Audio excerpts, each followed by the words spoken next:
Hey, everybody, it's Eddie from Tokyo. This is your cryptocurrency update from Japan, and MasterCard has learned a very tough lesson. They were fined $648 million for restricting cross-border payment options. Well, if they had only used XRP, right? Okay, in Davos, Switzerland, we have the World Economic Forum happening, and there was a very good panel that was put on by CNBC. Actually, this panel was well balanced, well seasoned, and sometimes the panel members are a little mismatched, but not in this case. So it was moderated by Arjun Karpal, and he is sitting here. And to his right is Edith Young. She's a very sharp woman. She is one of the partners with the 500 startups. And then, of course, next to her is Brad Garlinghouse, the CEO of Ripple. Next to him is Jeff Shoemaker of BCG Digital, and next to him on the far left, as we are looking at this photograph, is Glenn Hutchins. He is with Silver Lake Partners. And when you read the headlines today, you're going to see this quote by Jeff Shoemaker where he says Bitcoin is going to zero.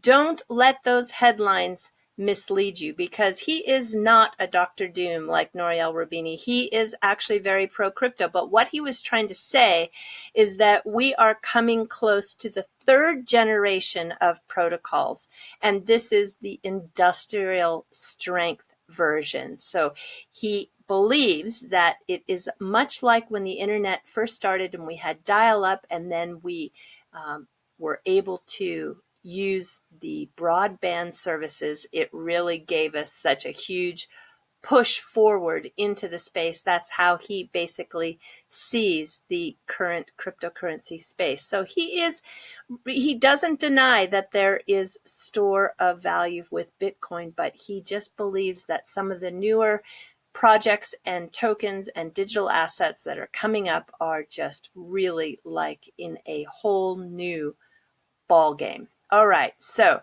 what did I learn from this? Well, of course, those of us that follow crypto a lot, and especially XRP and Ripple, we know how valuable XRP is in unlocking that 10 trillion that is tied up in the Nostro Vostro accounts, and that really XRP has the capability of rewiring the entire mechanism of banking. But Brad Garlinghouse talks about he still feels like he needs to educate people, because when people ask, are you a crypto company? Are you a blockchain company? What are you? He says, well, we're a payments company that happens to use crypto. And sometimes people, when they hear the word crypto, they think, oh my gosh, Silk Road. Just like back in 1996-97, when I was promoting websites for an ISP, I had a woman, honestly, that looked at me straight in the eye and she said, oh no, I can't have one of those. That's where pornography is. So she got stuck on a headline and was never reading past the headline. As I am also mentioning, don't get turned off by the headlines that you're going to see written about this particular panel, because when you listen to the panel in full, you really understand why he is saying that Bitcoin will go to zero. So I think that like the woman who didn't want to get a website, we really owe it to ourselves to read way past the headlines. So the interesting part at the end was when they were asked when they thought the market would mature. And Edith thinks that we're going to see some maturity in about 24 months. Brad has a little bit longer perspective. He thinks the dramatic changes are going to come in 5 years. Jeff says end of year through the next 3 years is when we're going to see a tremendous amount of change. And Glenn thinks there is a 10 to 20 year cycle, and we are just at the beginning. So I'll put this panel discussion down in the comment section below, and I think it's a good idea to listen to it if you are interested in this subject. Okay, the next thing is OTC. So I get the question, very often about OTC. And I thought, well, there is no better way to really understand the space than to open up an account. So that is what I tried to do. And as you can see from this email, I emailed the trade.io company, and they said, thank you for placing your submission via the website, and we look forward to having you as a valued client. And our registration process is very simple. Please fill out the attached application form and supply the necessary KYC documents listed on the form. And there are 3 additional documents that need signing: the terms and conditions, the privacy, and the risk disclosure. And he attached them for me for my convenience. And please note that while in the process of changing banking partners, he writes, we are only able to accept euro or British pounds sterling for deposits, and we apologize for any inconvenience. And he looks forward to helping me soon. So you can see here that the KYC process is very in-depth. You know, they want to know who you are with your proof of identity, and you have to include not only your passport or the ID card, but a selfie where you hold the document of identification up next to your face and take that picture.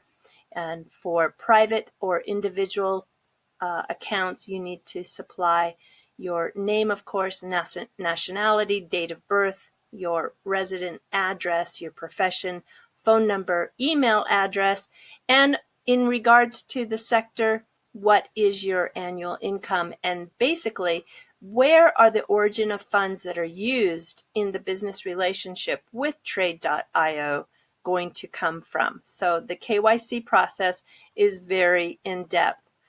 The general terms and condition was interesting, and I learned that you are not able to get a quote until the money is sent to their account and has been received. So until the fiat has arrived, then you are quoted. And so you need to also act upon that quote pretty quick, because if you delay, then those quotes become invalid. So it was just interesting, though, that you just couldn't get a price until they received your money.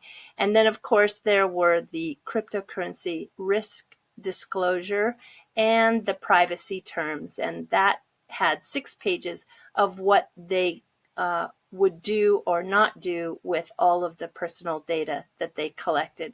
And just so you know that if you work with this company, you're going to be all under the laws of Malta. Okay. In addition to that panel discussion, Brad Garlinghouse was also in another small panel where they talked about games. In the world of gaming, how does blockchain fit in? And Mr. Garlinghouse had a very interesting answer. And if I take you to that 17-second mark, he jumped in with his answer, and just go ahead and listen. Real quickly, I think this is one area where maybe blockchain use is underhyped. I don't think people talk that much about blockchain use in gaming. I think it's incredibly interesting. In terms of which underlying blockchain is most efficient, that's, I think, a question of speed, scale, what have you. I don't think there's going to be a winner take all in that space, but I think certainly you're going to see interesting new projects in 2019 around that. I know there's a couple being built upon the XRP ledger.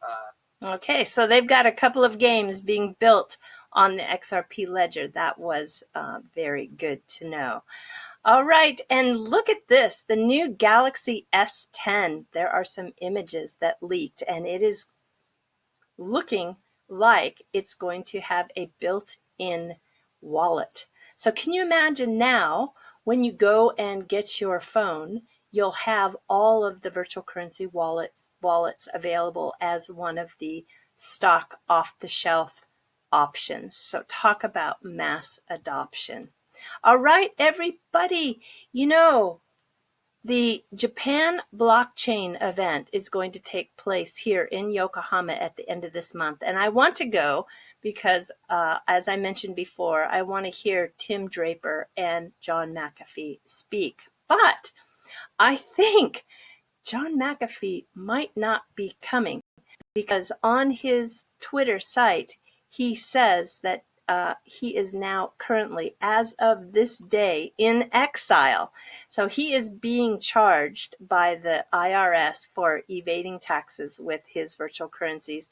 And he's going to run his campaign, I guess, in exile. But does that mean he can still come to Japan? I don't know.